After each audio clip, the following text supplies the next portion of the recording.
Rogal Dorn was the Primarch of the Imperial Fists chapter of Space Marines. Known as the Praetorian of Terra, he possessed an unyielding nature which made him both a master of defense in war and a formidable aggressor on the attack. He is considered by many as one of the greatest heroes in the history of the Imperium.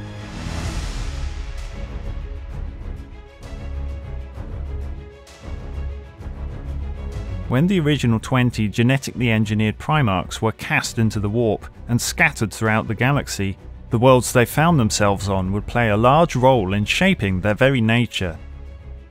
Rogal Dorn would later be discovered on the ice world of Inwit by the Imperial starships of the Great Crusade as they ventured into the region of the Inwit cluster.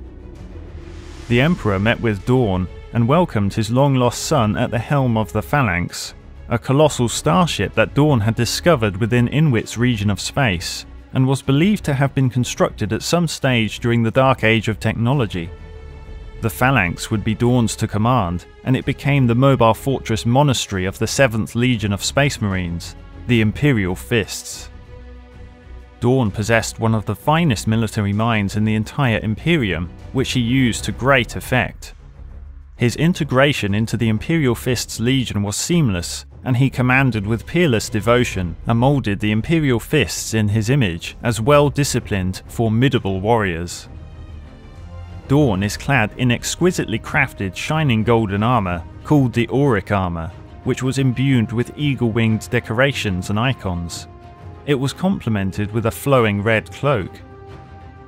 Dorn wielded a colossal chainsword known as Storm's Teeth, perhaps the largest and most formidable chainsword ever seen within the Imperium, which served him well and became his favoured weapon.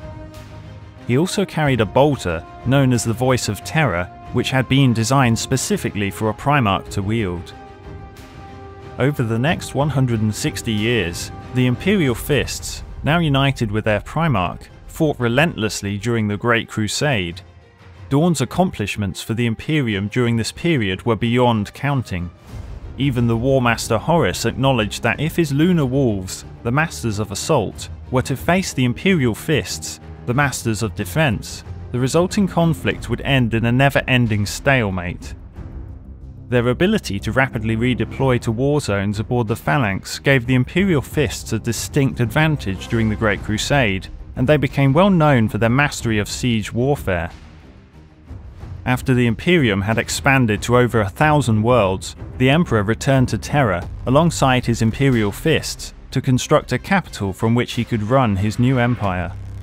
This was when the Emperor bestowed the title of Imperial War Master upon Horus, the Primarch of the Lunar Wolves, granting him full command over the entirety of the Great Crusade, including all of his brother Primarchs and their vast legions of Space Marines. Of all the Primarchs, Dorn was chosen by the Emperor to oversee the construction of the Imperial Palace on Terra. Dorn used his extensive experience gained during the Great Crusade and boundless knowledge of siege warfare to establish the formidable defences of the Imperial Palace. The palace would be the most magnificent and heavily defended fortress ever constructed, and its capabilities would be well tested in the coming years as the storm of the Horus Heresy washed over the Imperium. The Emperor's choosing of the Imperial Fists as the Praetorians of Terra began to stir feelings of anger and frustration among the other Primarchs, but none so much as Perturabo, the Primarch of the Iron Warriors. Dorn's faith in the defensive capabilities of the newly constructed Imperial Palace was so strong that he proclaimed it could even withstand an assault from the Siege Masters themselves, the Iron Warriors. This notion filled the Iron Warriors Primarch with rage, leading to the beginnings of a fierce rivalry between the two legions. They would serve in separate campaigns, with the Imperial Fists at the Emperor's side and the Iron Warriors part of Horus's vanguard. Nearing the end of the Great Crusade, when the Horus Heresy broke out, the Imperial Fist's fleet was caught up in the churning warp storms which had begun to stir and gather strength. It was here where they discovered the ruined Death Guard starship Eisenstein and learned from the survivors aboard the ship of the full-scale rebellion which was now in motion. They were told of Horus's plans to overthrow the Emperor's rule, along with the betrayal of a few of his brother Primarchs. Dorn and the bulk of his legion made their way back to Terra to begin preparations for the coming invasion of Horus and his vast traitor legions. Additional fortifications were built to further bolster the defense systems. Towering bastions and bunkers were constructed, armed with a fearsome array of turrets and cannons. The walls of the palace were reinforced with additional armor plating capable of withstanding long-range artillery bombardments. The beauty of the Imperial Palace was now shrouded by the necessary additions. Dorn sent a portion of his legion to Mars, which had already started to be consumed by the forces of chaos. The Imperial Fists there sustained terrible casualties, but managed to secure vital weapons, ammunition, and thousands of suits of the new Mark VI power armor from the Loyalist Mechanicum before the entire planet had fallen. These salvaged materials would later prove critical in holding off the siege of the Imperial Palace by Horus's vast armies. The bulk of the Imperial Fists that remained on Terra were charged with the defense of the Imperial Palace itself, with the aid of the Blood Angels Legion who had arrived at the Emperor's call.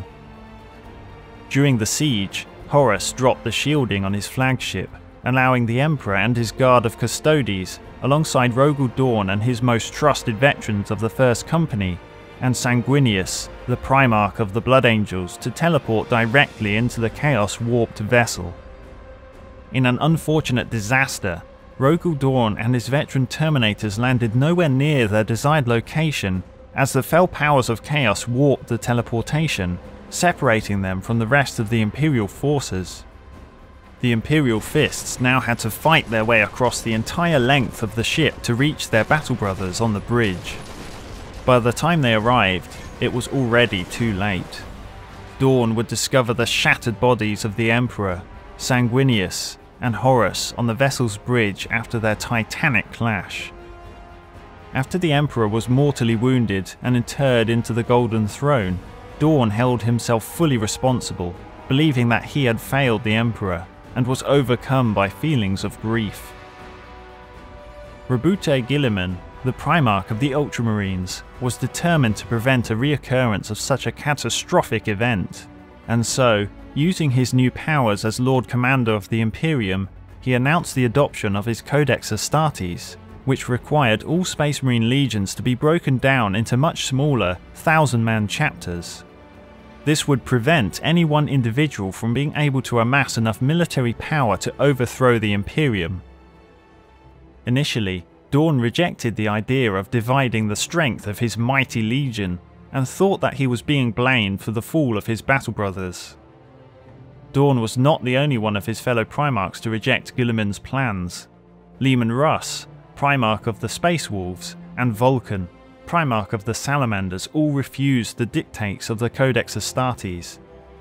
The inherent stubbornness of their Primarch was bred into each Imperial Fist, and their commitment to the Legion as a whole meant that many did not wish to form their own successor chapters.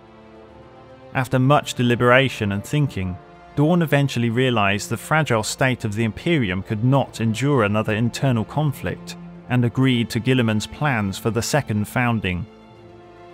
Knowing that many of his zealous warriors would not so easily be swayed by the adoption of the Codex and the division of the Legion, Dorn led his Imperial Fists into the Battle of the Iron Cage. This would at least grant many of his warriors an honourable death in the name of the Emperor. The Iron Cage was an assault on the Iron Warriors' Traitor Legion stronghold, known as the Eternal Fortress, which took place on the world of Sebastus IV. Like the Imperial Fists, the Iron Warriors were known for their mastery of siege warfare and heavily fortified their position.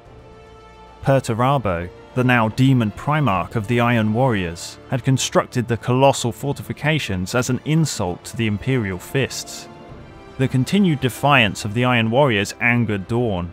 He could not bear to see their heretical banners raised over another Imperial world. Dorn would then launch a full-scale assault directly into the heart of the Eternal Fortress.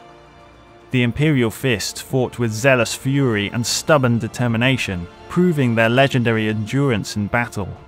They broke through every ambush and breached every defense that stood in their path. The pre-established defences and traps of the Eternal Fortress should have provided the Iron Warriors with a significant advantage in the battle. However, the Imperial Fist matched the Iron Warriors' tactics with cold fury. The battle raged on for several weeks with neither side backing down. This resulted in the Imperial Fists taking horrific casualties, bringing them to the brink of extinction, but yet they still fought on. The Iron Warriors unable to break their unwavering advance. At this point in the battle, Roboute Guilliman had arrived with the entirety of his Ultramarines. The death of Rogal Dorn and annihilation of the Imperial Fists was not worth the destruction of the Iron Warriors, and so Guilliman intervened, putting an end to the savage conflict by driving the Iron Warriors away and extracting the remaining Imperial Fists. In the aftermath of the brutal battle at the Iron Cage, the Imperial Fists withdrew to regain their fighting strength, in which time, under the direction of Rogal Dorn, the chapter fully embraced the organisation of the Codex Astartes. By the time they re-emerged onto the battlefield, they were a renewed chapter, and their adherence to the Codex Astartes was second only to the Ultramarines themselves. The disappearance of Rogal Dorn is a subject that has long been shrouded in mystery. Many believe that he fell while battling a large-scale Chaos fleet during Abaddon the Despoiler's first Black Crusade. It was the first of many incursions into Imperial space by the forces of Chaos. Dorn prepared an initial assault force, which consisted of 3 full companies of Imperial Fists, to intercept and board the Despoiler's warships, preventing them from progressing further into Imperial territory. Dorn's forces were worn down by the hateful attacks from the enemy, and eventually cornered on the bridge of the Sword of Sacrilege, the Chaos flagship. As the story goes, this is where Dorn and the last surviving members of his assault force made their last stand, from which there were no survivors. During the recovery attempt, the chapter's chief librarian retrieved what remained of his Primarch's body before the crippled flagship escaped back into the darkness of the Eye of Terror. Some records state that only his fist was recovered, which gives the Imperial Fists hope that Dorn may have escaped the battle somehow and has yet to be rediscovered. Other records state that Dorn's death may have taken place elsewhere, shortly after the Horus Heresy. Whatever the case may be, the skeletal remains were said to be returned to the Phalanx, and as a tradition, the bones would be engraved with the names of each subsequent chapter master. This would suggest that every chapter master of the Imperial Fists possessed some knowledge of what remains of Dorn, but reserved the information to preserve the hope for their chapter. The Hand of Dorn is now a sacred relic, serving as a symbol of sacrifice, commitment, and most importantly, hope for all battle brothers of the Imperial Fists.